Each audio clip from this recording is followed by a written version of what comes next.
بسم اللہ الرحمن الرحیم۔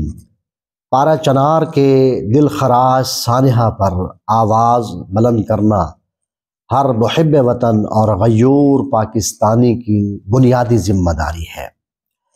قتل خود کرتا ہے یا قتل کرا دیتا ہے، دستے دادیدہ پہ الزام لگا دیتا ہے۔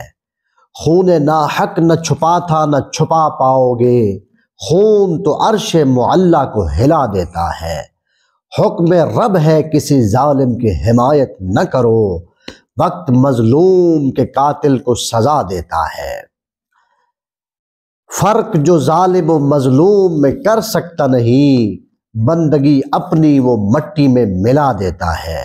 ہم پارہ چنار کے مظلوموں کے ساتھ کھڑے ہیں تاکہ امیر المومنین کے اس فرمان پر عمل کر سکیں، کن للظالم خصما وللمظلوم عونا، کہ ظالم کے ہمیشہ مد مقابل رہو اور مظلوم کے عون و مددگار رہو۔ ہم پاکستان کی مقتدر قوتوں سے یہ مطالبہ کرتے ہیں کہ مظلومین پارہ چنار کو انصاف فراہم کریں اور فتنۃ الخوارج کا پاکستان سے فی الفور خاتمہ کریں۔ اللہم صلی علی محمد و آل محمد۔